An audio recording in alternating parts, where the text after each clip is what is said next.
Hello, Bacho. Let's read this question. The question says that along a path, 100 conical pillars are constructed. Each pillar has a base radius 14 centimeter and height 18 centimeter. Find the total cost of painting these pillars at the rate of rupee 120 per meter square. Take pi equal to 22/7.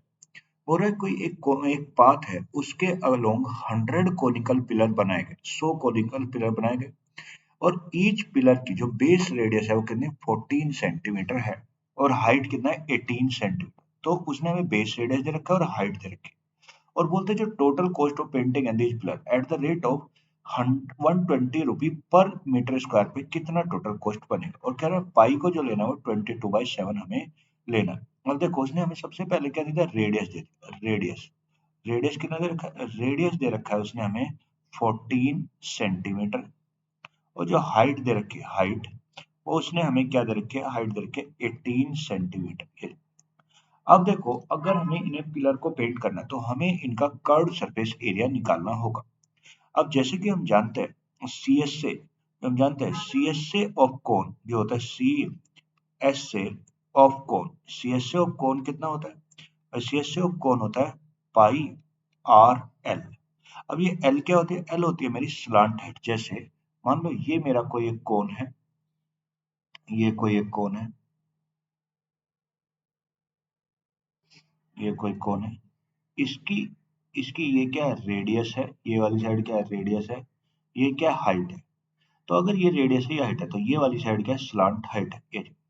अब देखो radius है कितना 14 ये height कितना है ये है 18 तो हमें स्लांट हाइट सबसे पहले निकालनी होगी और वो किसकी हेल्प से निकलेगी क्योंकि हम जानते हैं कोन में जो ये वाला ट्राइंगल होता है ये कौन सा ट्राइंगल बनता है राइट एंगल ट्राइंगल। तो हमें उसके लिए किसकी हेल्प लेनी पड़ेगी पाइथागोरस थ्योरम की। तो अगर हम लिखें by using Pythagoras theorem Pythagoras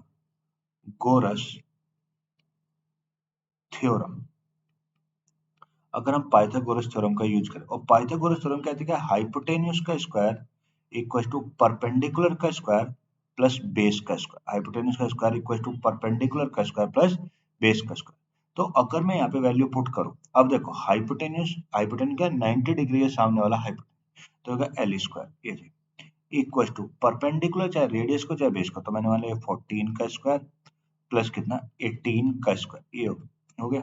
अब देखो 14 का स्क्वायर कितना होता है 196 18 का स्क्वायर कितना 324 ये होगा एल स्क्वायर। तो अगर इन्हें ऐड करें तो 4 और 6 10 1 9 और 1 10 2 12 1 3 और 4 5 तो एल स्क्वायर की वैल्यू आएगी कितनी 520।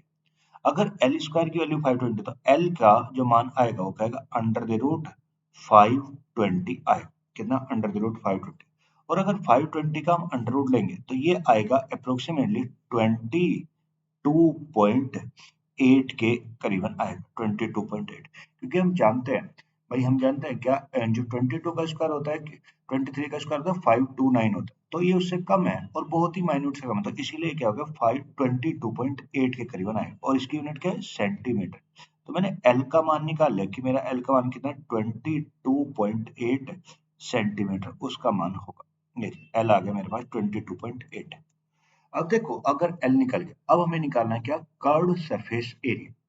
अगर मैं सी एस से निकालू सी एस से अब देखो क्या सी एस से ऑफ सी एस से कितना है सी एस से क्या होता है पाई आर और पाई कितना लेना है 22/7 इंटू आर आर कितना है आर है 14 और इंटू एल अभी भी निकाला 22.8 तो ये 7 से कट के जो ये 7 से कट के 14 तो कितना आ गया 2 तो कितना 44 और इंटू 44 इंटू 22.8।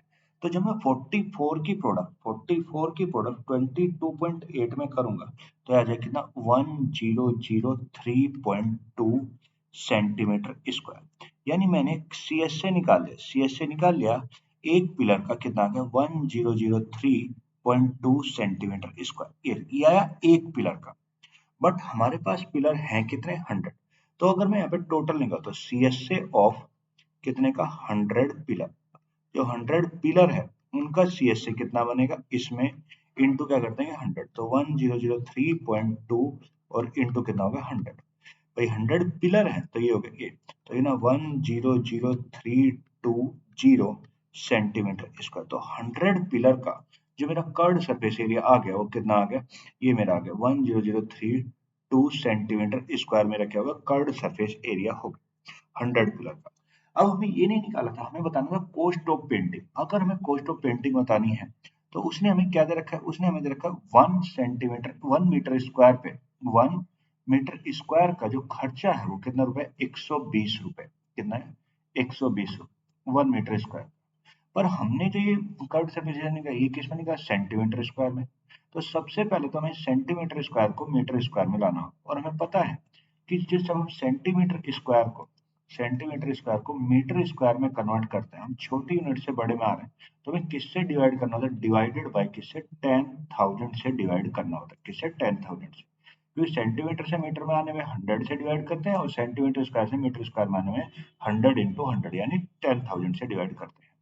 तो अगर मैं यहाँ पे CSA लिखूं, भाई अगर यहाँ पे CSA लिखें, CSA ऑफ 100 पिलर कितना बनेगा मीटर स्क्वायर में, 100 पिलर कितना बनेगा 1003.2 डब बाय कितना 10,000 मीटर स्क्वायर। अब देखो ये तो आ गई। अब मेरा 1 मीटर स्क्वायर पे खर्चा 120 रुपए, पर मेरे पास है कितना, इतना। तो जो टोटल कॉस्ट पड़ेगी, टोटल कॉस्ट कितना पड़ेगी भाई, ये बन गया, ये बनेगा कितना 100,320 डिवाइडेड बाय 10,000 और इनटू कितना हो गया 120, कितना हो गया 120। तो एक जीरो से एक जीरो कट गया, एक जीरो से एक जीरो। अब इसे अगर मैं सिंप्लीफाई करें, अगर हम इसे सिंप्लीफाई करें 10032 इंटू 12 और डिवाइडेड बाय किससे 100 से, तो ये कितना आएगा, ये आएगा 1203.84 रुपये। यानी जो मेरी उस 100 पिलर को वो करने में, मतलब उन्हें पेंट करने में जो मेरा टोटल खर्चा आएगा वो कितना आएगा, 120,3.84 रुपये का टोटल खर्चा है। So the answer of this question 1203.84 रुपये। Hope you will understand it. Thank you and best of luck.